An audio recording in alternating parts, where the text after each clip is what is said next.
Welcome back mga kabayan! Nagbabalik po muli ang inyong lingkod upang magbigay sa inyo ng mga bago at nagbabagang mga balita.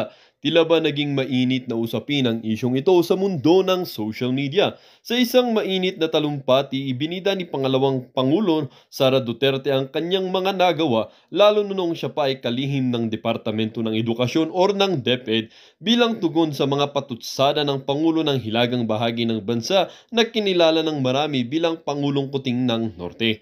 Sa harap ng libu-libong taga-suporta, inilahad ni Duterte ang mga pangunahing reforma at programa na naipatupad niya sa DepEd. Kabilang dito ang pagpapabuti ng kurikulum, pagpapataas ng kalidad ng edukasyon at pagpapatayo ng mga karagdagang mga paaralan sa iba't ibang bahagi ng bansa. Binanggit din niya ang kanyang mga inisyatibo para sa kalusugan ng mga mag-aaral tulad ng pagpapakain ng libre sa mga paaralan at mga programa para sa mental health. Hindi makakaila na mas marami akong nagawa at napatunayan kumpara sa Pangulong ito, wika ni Duterte. Sa DepEd pa lamang, nakita na natin ang pag-unlad ng sistema ng edukasyon na matagal nang inaasam ng mga kababayan natin. Hindi rin niya pinalampas ang pagkakataong ipakita ang kanyang mga nagawa bilang pangalawang Pangulo tulad ng kanyang mga proyekto sa pabahay, tulong sa mga magsasaka at programang pangkalusugan na nakatulong sa libu-libong Pilipinong.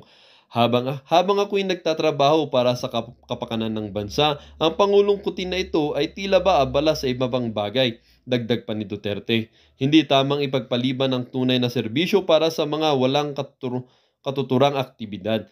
Maraming mga taga-suri ang pumuri sa mga hakbang ni Duterte, ngunit mayroon din namang mga bumabatiko sa kanyang estilo ng pamumuno na anilay masyadong matapang at agresibo. Gayunpaman, tila wala itong epekto sa mataas na popularidad ng pangalawang Pangulo sa mga masa. Samantala, nananatiling tahimik ang kampo ng Pangulo ng Hilaga o Pangulong Kuting tungkol sa mga patutsada ni Duterte.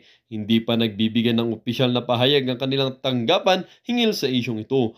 Patuloy na tinututukan ng publiko ang palitan ng mga pahayag sa pagitan ng dalawang lider lalo na't malapit ng susunod na halalan. Ang tanong ngayon ng marami, sino ang tunay na naglilingkod para sa kapakanan ng sambayanang Pilipino? Well, para nga sa buong impormasyon ay panoorin na lamang ang buong video. At kung bago ka pa lamang sa aking channel, huwag kakalimutang mag-subscribe, pindutin ang notification bell at piliin ang all upang laging maging updated sa mga bago at nagbabagang mga balita. At sa mga solid viewers naman natin dyan, maraming salamat naman po sa patuloy na pagtangkilik sa ating channel. Tuloy-tuloy lang po ang laban para sa katotohanan at para na rin sa kinabukasan ng ating pinakamamahal na bansang Pilipinas. The establishment of satellite offices in strategic areas around the country. The decision was guided by the vision of the Office of the Vice President to be a dynamic partner institution in nation building that creates a lasting impact in every Filipino. Through these satellite offices, OVP services have become more accessible to Filipinos outside the National Capital Region. Since 2022, 10 OVP satellite offices opened their doors to the public and ushered in much-needed assistance in different regions across the country. In Luzon, Cagayan Valley, Pangasinan, and Bicol. In Visayas, Panay and Negros Islands, Eastern Visayas, Cebu, Bohol, and Siquijor. And in Mindanao, Caraga, Western Mindanao, Southern Mindanao, and the Bangsamoro Autonomous Region in Muslim Mindanao. In addition, 2 extension offices of the Public Assistance Division were also opened in Lipa, Batangas, and Tondo, Manila.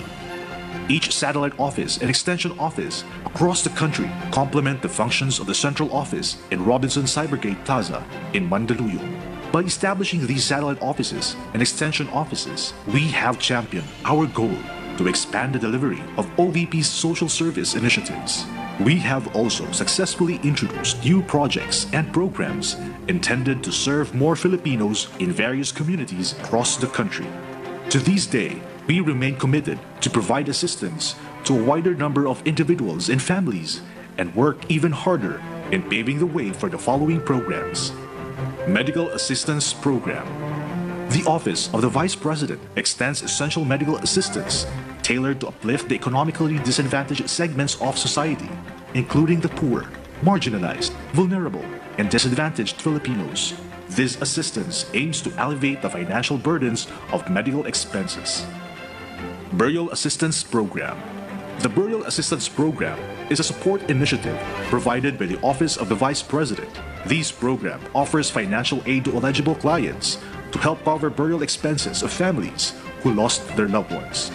We, at the Office of the Vice President, are continuously working together to implement new OVP programs that will enable our kababayan to access much-needed livelihood opportunities such as Magnegosyo Taday.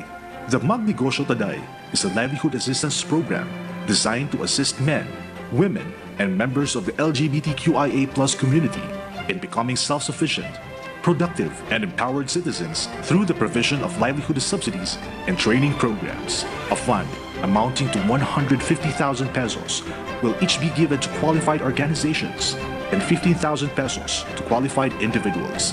They will also undergo technical and financial management training to ensure the success of their projects. OVP initiated a program that served thousands of Filipinos who rely on public transportation for their daily commutes to work, school, and other activities through the Libreng Sakay program. The Libreng Sakay program is a free transport aimed to provide relief to commuters who are dependent on public transportation. A total of 7 buses were deployed to transport passengers in Bacolod, Cebu, Davao, and in Metro Manila. In times of calamities, the OVP is ready to provide our kababayan under crisis situations with immediate relief and help through the following. The OVP Disaster Operations Center aims to provide immediate relief assistance to disaster-stricken areas. The OVP DOC complements the emergency response of LGUs and government agencies in times of disasters. They are tasked to serve as our frontline in disaster response and lead coordination with our local disaster risk reduction and management councils during a crisis.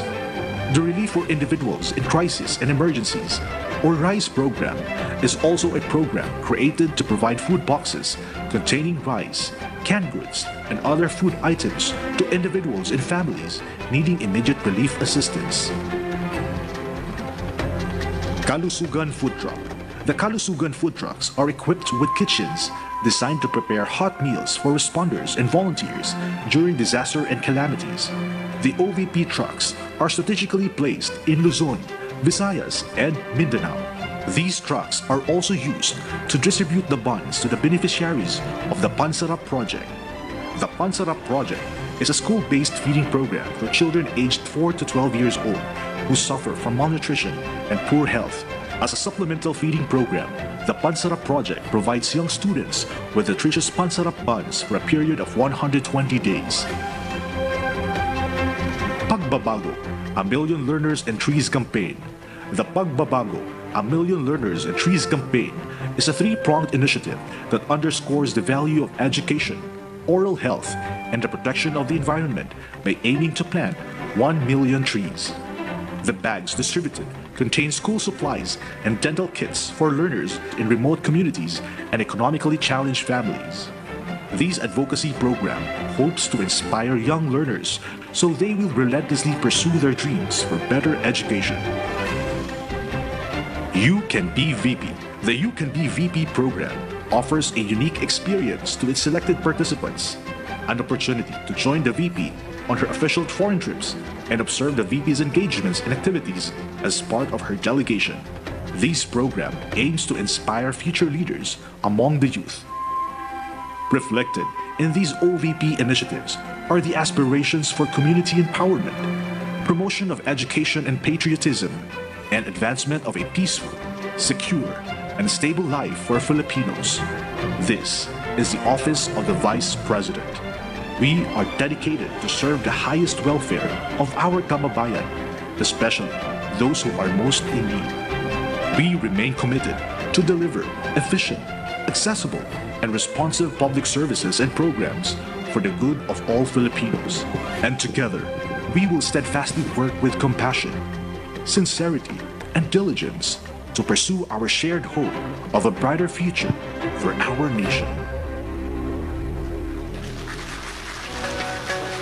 Ladies and gentlemen, to deliver her keynote message, let us welcome the Honorable Sara Z. Duterte, Vice President of the Republic of the Philippines and Secretary of the Department of Education.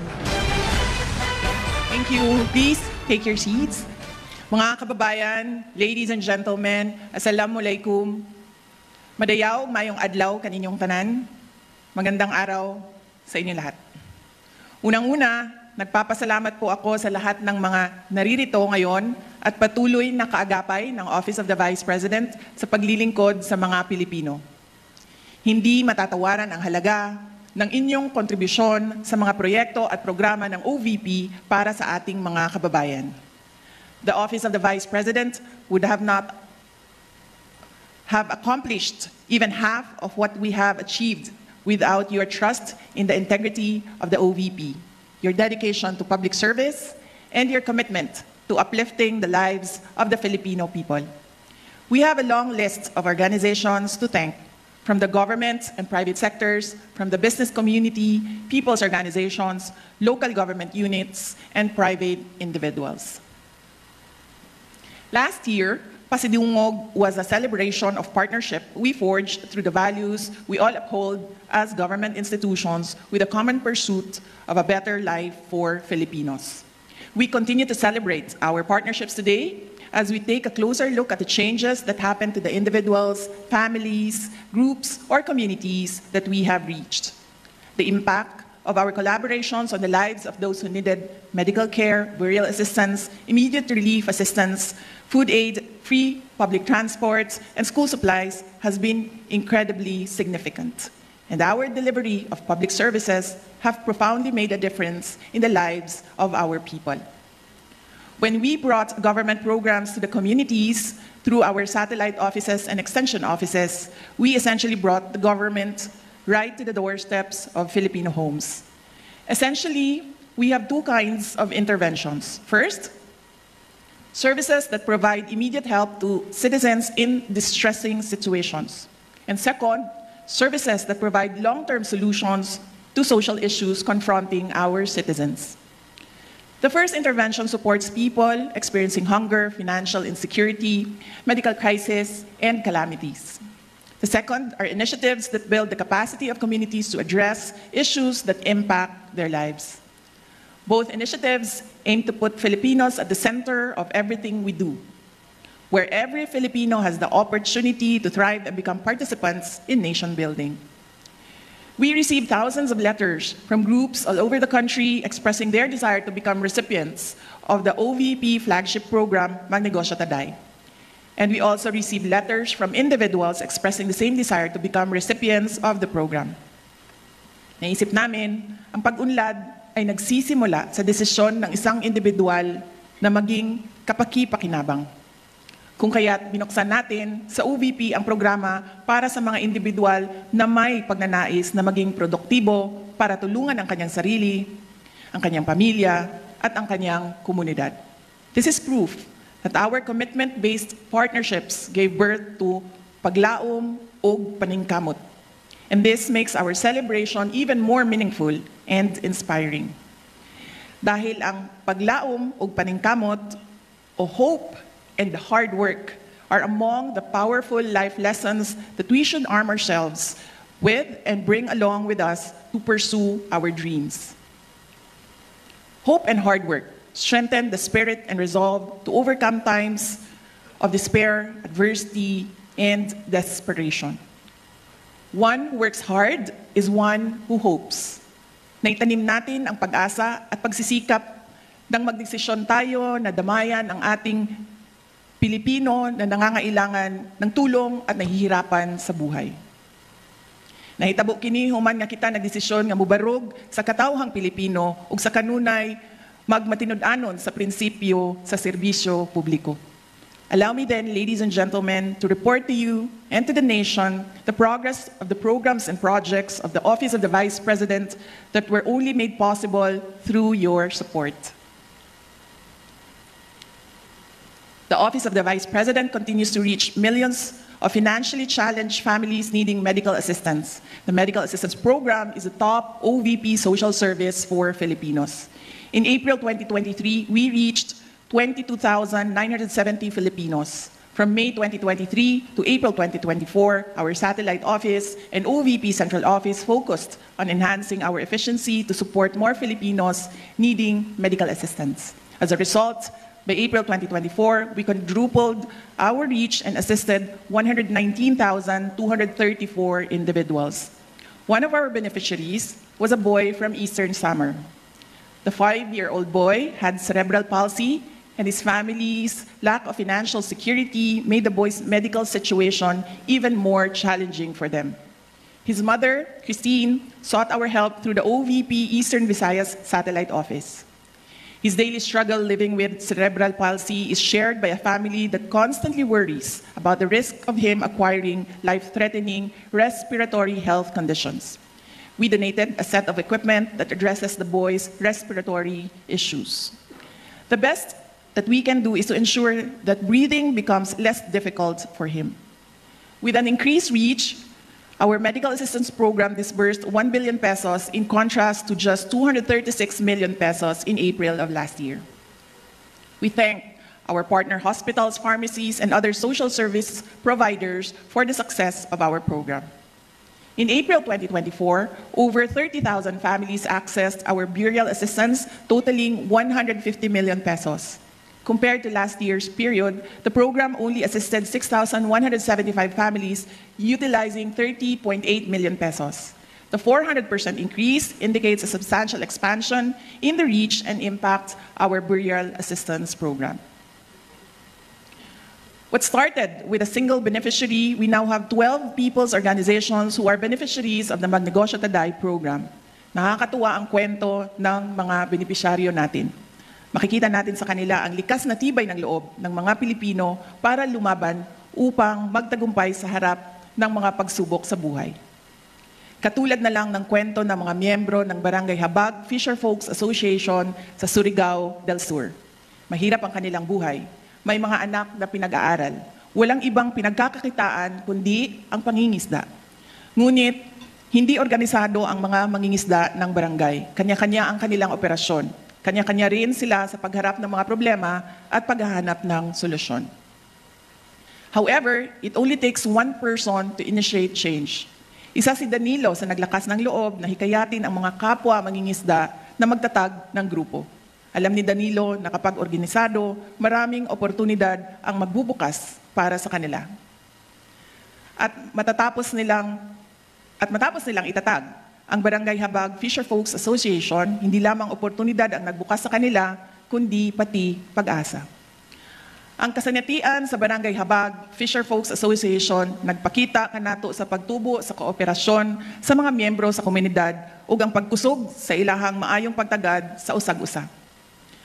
Ang Barangay Habag Fisher Folks Association karon ang nag-unang supplier og isda sa ilang lugar ug mga sikbit nga barangay.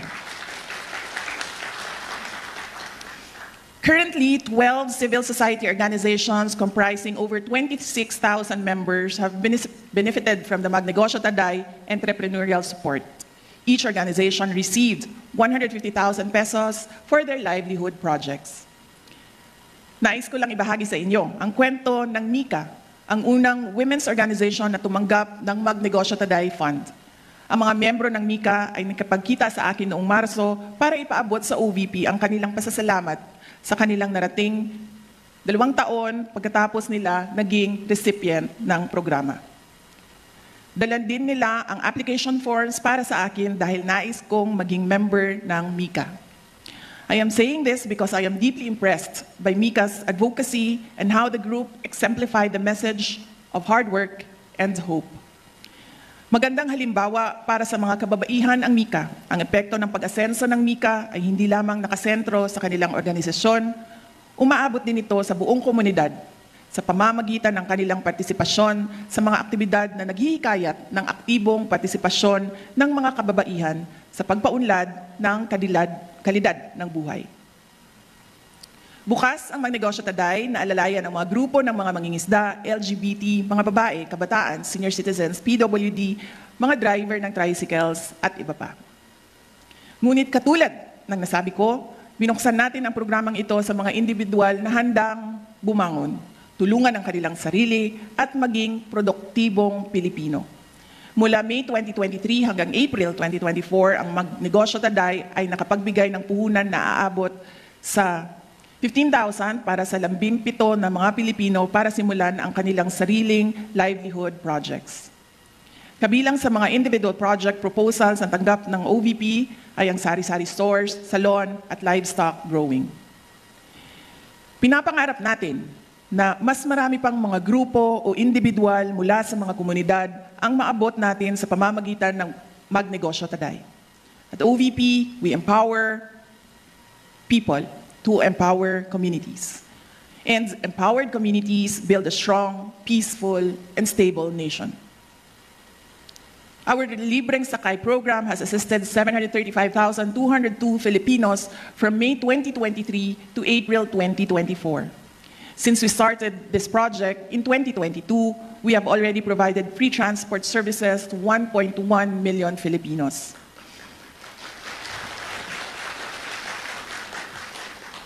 Noong Marso, ipinakilala natin si Drew na isang residente ng Quezon Province bilang pang-1 milyong pasahero ng ating libreng sakay bus. Habang nasa Manila, naging pasahero siya ng libreng sakay mula sa Ortigas Station patungo sa Cubao Q-Mart.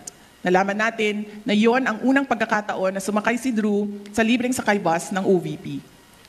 Our free transport service program has helped commuting students, the general public, and people like Drew and Emeline who works at a BPO company in Cebu. Kada adlaw gaatang si Emeline sa bus nga atong gi-assign diri sa Cebu. Tungod kay matod niya, doon na siya'y matigom gikan sa budget nga alang unta sa pamasahe. Ang tinigom nga plete, gamito na lang sa lain pang mas importanteng galastusan sa panimalay. Mayroon na tayong 7 bus na nagbibigay ng libreng sakay sa ating mga kababayan sa buong Pilipinas. Isa sa Bacolod, Cebu at Davao at 4 naman sa Metro Manila. Partner natin dito ang mga jackliner sa NCR, Vallecar Transit sa Bacolod at Cebu at Bachelor Express sa Davao. Daghang salamat sa inyong suporta ug tabang dili lamang sa OVP kundi sa atong mga nanginahanglan na katawhang Pilipino. Isa rin sa mga una nating ginawa noong 2022 ay pagpasok natin sa OVP ang pagtatayo ng Disaster Operations Center o DOC. Ang DOC ay siyang nangunguna sa mga relief operations ng ating tanggapan at ito rin ang namamahala ng ating kalusugan food trucks. May from May 2023 to April 2024, the DOC conducted 92 relief operations which served 205,692 families all over the country. During these operations, 39,138 relief bags amounting to more than 37 million and 15,000 food bags amounting to more than 6 million were also provided. Isa sa mga nagawa ng OVP-DOC ang pagtulong sa mga biktima ng baha sa Lucena City noong Mayo. Ang ating team ay naghatid din ng tulong sa mga biktima ng baha sa Davao Region na umabot sa lampas 26,000 na pamilya sa pagsisimula ng 2024.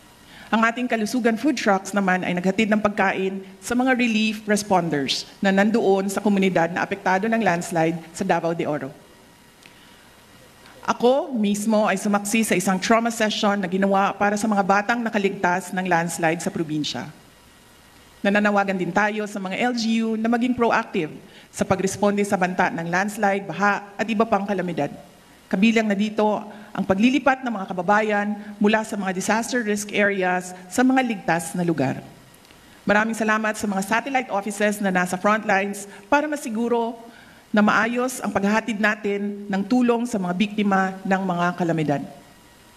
Samantala, ang ating RISE program ay nakapagbigay naman ng 22,311 food bags sa mga kababayan natin na nahaharap sa krisis at higit na nangangailangan ng madaling tulong.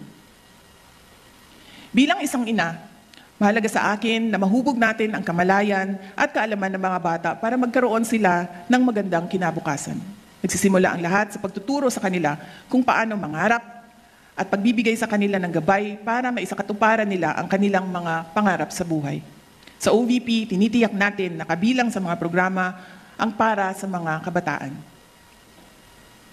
To encourage Filipino learners to value education and environmental stewardship, OVP has distributed more than 186,000 bags containing school supplies and dental kits through the Pagbabago, A Million Learners and Trees campaign. We aim to distribute 1 million bags and plant 1 million trees by 2028. Through the program, we planted more than 266,000 trees from Luzon, Visayas, and Mindanao. Dako ang paghinaot sa tabang sa mga partners ug sa panguna sa mga satellite offices nga makabuot nato ang atong mga targets. Naniniwala ako at base na rin sa mga sigla at tiyaga ng ating mga satellite office staff at partners mula sa iba't ibang ahensya ng pamahalaan, kabilang na ang DNR, DepEd, Armed Forces of the Philippines, Philippine National Police, NGOs, community groups, church organizations, at mga advocates, magagawa natin ito. Umabot na nga tayo sa iba't ibang liblib na lugar ng Luzon, Visayas at Mindanao para sa ating programa. Narating natin ang mga conflict areas ng UPI sa Maguindanao sa pamamagitan ng ating satellite office sa BARM. Dahil dinadaanan ng maraming giyera, hirap sa pag-aaral ang ating mga kabataan sa lugar.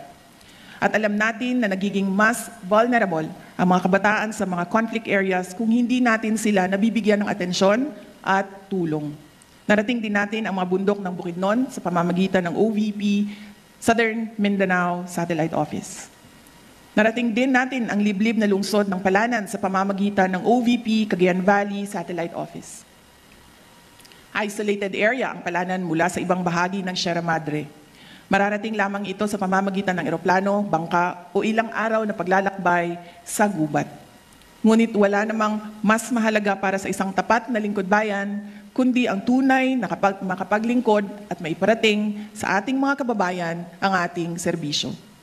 Salamat sa mga tumulong sa OVP para marating ng OVP, Cagayan Valley Satellite Office ang ating mga kababayan sa Palanan. Meanwhile, the OVP Pansarap Bonds have augmented the nutritional requirements of over 14,000 malnourished and severely malnourished students by providing more than 1.1 million fortified bonds in the past year. Napatunayan ng iba't ibang mga pag-aaral na ang nutrisyon ay may malaking papel sa paghubog ng ating mga kabataan. Hindi lamang ito mahalaga sa kanilang pisikal na mga aktibidad, kundi pati na rin sa kanilang talino. Ang unang hangarin natin ay makita ang pagbabago sa timbang ng mga kabataang underweight at ito ay epektibo sa unang pagpapatupad natin ng programa sa Davao at Nuro sa UPI, Maguindanao. Kaya naman, dinala natin ang programa sa Estancia Central Elementary School sa Iloilo.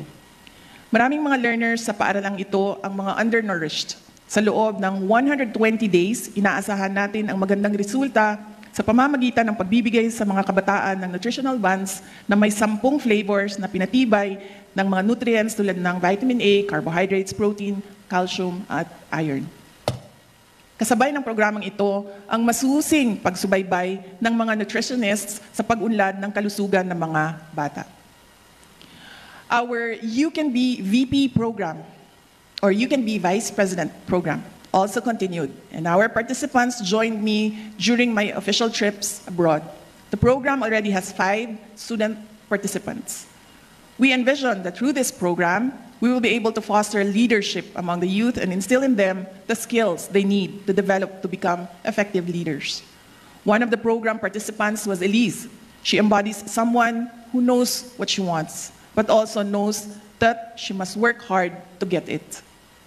One day, we received a letter from Elise in which she expressed her desire to participate in the program after learning about it from several social media posts. It was for me a demonstration of her character as a young Filipino with a dream and the determination to make this dream come true. Hindi po tayo laging nakakatanggap ng sulat, katulad ng sulat na ipinadala sa atin ni Elise. Nakita natin sa kanya ang mga ilang bagay na nais nating pamarisan ng ibang mga kabataang Pilipino. We selected Elise as a You Can Be Vice President participant as she joined me in Kuala Lumpur, Malaysia in February. After the program, we learned from Elise that she won as the Student Council President of Santa Cruz Integrated High School in Lubao, Pampanga. She embodies hard work, optimism, and determination. and her self-confidence will tremendously help her fulfill her dreams. At this point, allow me to honor the 4 other student leaders who have joined me on my official trips abroad since we started the program in 2022. Trix is a grade 9 student from Dinalupihan, Bataan. Naomi is a grade 8 student from Bacolod, Negros Occidental. Kester is a grade 4 student from Danao, Cebu. And Shara May is a grade 8 student from Northern Samar. They have stories that could inspire young Filipinos to value education, pursue their dreams, and become agents of change as leaders. And they have stories that could become our anchor of hope that one day the Philippines will be led by Filipinos named Elise, Trix, Naomi, Kester, and Shara. Since May 2023 to April 2024, I had 56 diplomatic engagements. These activities with various countries have contributed towards deepening and broadening the bilateral relations with our partner countries. In my capacity as Secretary for Education and President of the Southeastern Asian Ministers of Education Organization, or SIMEO Council, I visited Brunei Darussalam, Singapore, Republic of Korea, Malaysia, and the Kingdom of Cambodia. Let me emphasize, however, hindi kasali sa ASEAN ang Korea, but I was there because I was invited by the government of Korea. Let me emphasize, however, that these engagements were all carried out under the authority as the Vice President. During courtesy calls and meetings, I was able to meet 41 ambassadors, my counterparts as Secretary for Education and Vice President, and other foreign dignitaries. Since assumption into office, we have been moving around the country, meeting with different communities, consulting with organizations, and talking to LGU officials. From May 2023 to April 2024, we participated in 342 meetings and events all around the country. These visits keep us in touch with the realities on the ground, and they remind us of the work that should be done. Mga kababayan, ladies and gentlemen, while we celebrate our success, we are not really here to congratulate each other, tap each other's back, or make ourselves feel better for what we have achieved. I take this as a reminder of the more significant challenges ahead of us as we continue to fulfill our aspirations for the Filipinos. I also take this as a reminder that we are here based on our commitment as responsible leaders and Filipino citizens. At sa pagpapatuloy natin ng ating mga programa, araw-araw ay patuloy din nating maririnig ang iba't ibang kwento ng buhay mula sa mga Pilipino na dudulog para humingi ng tulong sa atin sa Central Office ng Office of the Vice President at 10 satellite offices at 2 extension offices. At aasahan nila ang ating pagpapasya. Katulad ng ating pagpapasya sa nakalipas na 2 taon kung saan nagdesisyon tayo na maging epektibong ahensya ng pamahalaan para sa mga mamamayan. Inaasahan ng mga Pilipino na mananatili tayong tapat sa ating tungkulin sa kanila at sa ating bayan. Yan po ang hamon sa atin. We are given the opportunity to serve the people and become institutions that would help restore the people's trust in our government through effective, relevant, and timely public service. May we not squander the opportunity to lead, serve, and lift people up so that they become part of our mission to build the nation. Lastly, let me say that the power of collaboration to make things happen can only be put into play if all the actors involved, if all of us here fully dedicate, fully commit to honoring our social contract with the people. And we have proven that we are focused, we are resolute, we are strong. Mga kaigsuunan, wala pa natapos ang atong kontrata sa mga Pilipino. Hangtod nga gagahupot kita og katungdanan, mubo man kini o taas, magpadayon ang pagtawag kanato aron alagaran ang katawhan. Kanunay unta nato kining mahinumduman. Ug sa kanunay, unta kita magpabilin nga mga lider ug mga taong gobyerno nga galantaw sa kaayuhan sa mga Pilipino. Mga lider ug taong gobyerno nga sa kanunay mobarog alang sa interes sa mga Pilipino. Ug mga lider ug taong gobyerno nga matidunod-anon ug sa kanunay gasubay sa prinsipyo sa pagsilbi sa publiko. Salubungin po natin ang panibagong yugto ng ating kolaborasyon na may nag-aalab na pagsisikap at pag-asa para sa mga Pilipino at para sa Pilipinas. Mga kababayan, patuloy po tayo maging matatag tungo sa pagtaguyod ng isang bansang makabata at mga batang makabansa. Ang lahat ng ginagawa natin ay para sa Diyos, sa bayan, at sa bawat pamilyang Pilipino. Syukran. Well, dito nga nagtatapos ang bidyong ito. Kayo naman po ang aking tatanungin mga kabayan. Ano naman po ang inyong mga reaksyon sa balitang ito? Ang ating comment section ay bukas para sa inyong mga samot-saming reaksyon at komento. Lagi niyo pong tatandaan na bilang isang mamamayan ng bansang Pilipinas at bilang isang butante at bilang isang matapat na mamamayan na nagbabayad ng buwis dito sa bansang ito ay kailangan din natin magsalita at mag-react. Huwag kakalimutan, do not let your thoughts left unspoken. As citizen of this country, your thoughts matters. Muli po, kung bago ka pa lamang sa aking channel, huwag kakalimutang mag-subscribe at pindutin ang notification bell upang laging maging updated sa mga bago at nagbabagang mga balita. Huwag din kakalimutang mag-iwan ng like at i-share ang bidyong ito upang ang inyong pamilya, kaibigan at kakilala ay maging aware din sila sa kung anong nangyayari sa ating pinakamamahal na bansang Pilipinas.